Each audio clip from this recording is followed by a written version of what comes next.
আপনার এলাকার একমাত্র আধুনিক চিকিৎসা ও কেমিস্ট সুবিধা এখন এক ছাদের নিচে। উষা মেডিকেল, গোবিন্দপুর বাজার, রেল লাইনের পাশে, শান্তিপুর, নদিয়া। পরিযায়ী শ্রমিকের মৃতদেহ আনতে গিয়ে দুর্ঘটনা, প্রাণ গেল আরও দুজনের।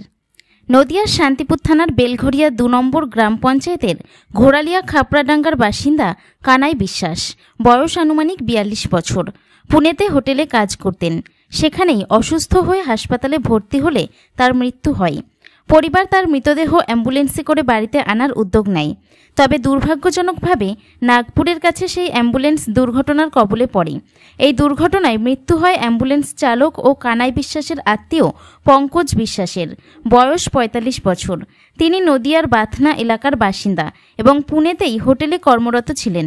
অ্যাম্বুলেন্সে আরও ছিলেন কানাই বিশ্বাসের ছেলে এবং আরেক অ্যাম্বুলেন্স চালক, যারা অল্পের জন্য প্রাণে বেঁচে যান। জানা যায় অ্যাম্বুলেন্সটি পুনে থেকে ভাড়া করে শান্তিপুরে আসছিল। একদিকে পরিযায়ী শ্রমিকের মৃত্যু, অন্যদিকে তার মৃতদেহ আনতে গিয়ে আরও দুজনের প্রাণহানি। এই ঘটনায় এলাকায় শোকের ছায়া নেমে এসেছে। আজ কানাই বিশ্বাসের দেহ শান্তিপুরে পৌঁছাবে বলে পরিবার সূত্রে জানা গেছে। Bureau report, NE Bangla.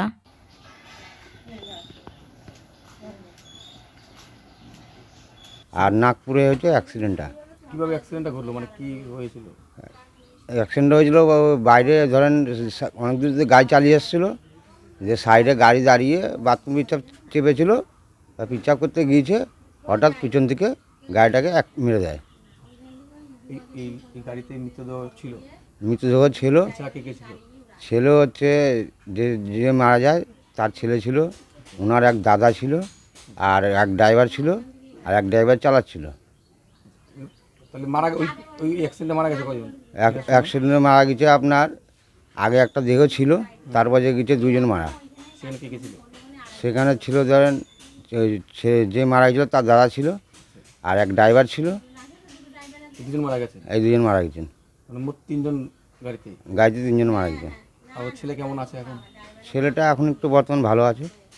আচ্ছা, এই পুনেতে যে হোটেলে গিয়ে মারা গিয়েছে, ও কি কোনো শারীরিক সমস্যায় ভুগছিল এর আগেও? না, ভালো মানুষ গিয়েছিল তো কাজে। সে কী কাজ করতো ওখানটায়? রান্নার কাজ করতো। কত বছর ধরে করে ওখানে কাজ? ওখানে বহুদিন ধরে করে। এখন গিয়েছিলো 7 মাস আগে গিয়েছিলো, আর এই আগাগোড়া ওখানে কাজ করে। এই কীভাবে সংসার চলবে বা কতজন রয়েছে পরিবারে? এখন তো সংসার চালানোই কষ্ট, মানে যে ইনকাম করতো সেই তো নাই। ইনকামটা এখন চলবে কি করে সংসারটা বলেন? পরিবারে কজন আছে? পরিবারে এখন বর্তমান আছে 4 জন, মা দিয়ে 5 জন। এর উপরে কি সংসার ছিল? এর উপরে একজনের পরেই সংসার। আচ্ছা, যে আরেকদিন মারা গেছে যে দাদা, সে কে হয়? সেটা ওনার দাদা হয়। তার বাড়ি কোথায়? তার বাড়ি হচ্ছে বাতনা। সেও কি ওখানে কাজে গিয়েছিল? সেও ওখানে পুনায় কাজে গিয়েছিল।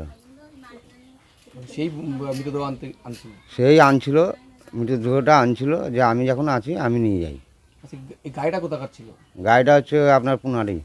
যে গাড়ির চালক বা কে মারা গেছে সেও তার বাড়ি পুনা, ওখানকারই স্থানীয় লোক। আচ্ছা, এখনো কি মৃতদেহ বাড়িতে এসছে? না, এখনও আসেনি, তো আসবে 7টা বাজবে। কি নাম আপনার? দীপক বিশ্বাস। বাড়ি আসবে তাহলে আসো, তা বললো থাক পুজোর মধ্যে আসবো, তার মধ্যে এই ঘটনা ঘটে গেল। বাইরে কবে গেছেন? এই 7 মাস হলে গেছে। অনেক দিন, 17-18 বছর একভাবেই বাইরে থাকে, বাড়িতে কমই থাকে। কি কাজ করে? হোটেলে রান্নার কাজ করে। কি হয়েছিল ঘটনা, মানে কিভাবে মারা গেল? মানে প্রেশারে একটু ফল্ট করেছিল, পরে ঘুমিয়েছিল, 5টার সময় উঠে স্নান করতে গেছে, গিয়ে বাথরুমে পড়ে গেছে। তারপরে আমরা তো জানি না, আমি সারাদিন ফোনও করিনি, জানিও না। এবার মনে করি 7টার সময় ফোন করবো, তার মধ্যে খবর আছে যে বাথরুমে পড়ে যায়, সব হাসপাতালে টানটানি করছে, এরকম।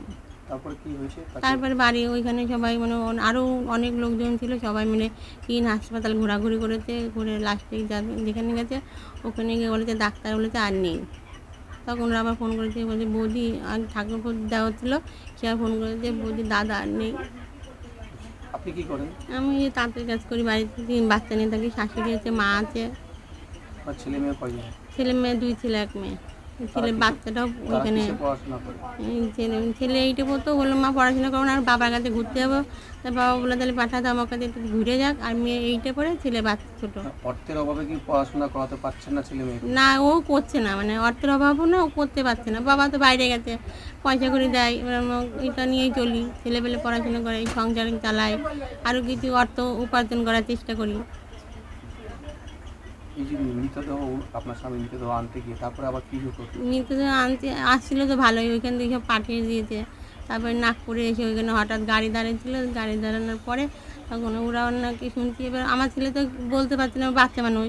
তা ও তো গাড়ির মধ্যে ঘুমিয়েছিল। তারপর পরে ও ঘুমের থেকে উঠে গাড়িতে যে পিছন দিয়ে ধাক্কা মেরেছে, ও গাড়ির থেকে উঠে দেখে মানে গাড়িটা ধাক্কা মেরেছে, অসীমকে উঠে পড়েছে। তারপর বলে আধ ঘন্টা মানে ওই গাড়ির মধ্যেই ছিল, বলে কোনো জ্ঞান ছিল না। তারপর উঠে ও জ্যাঠার খুঁজে বেড়াচ্ছে, ড্রাইভারে খুঁজে বেড়াচ্ছে, গাড়ি থেকে নেমে পড়েছিল। তখন দেখে সব রাস্তায় পড়ে আছে সব এরকম।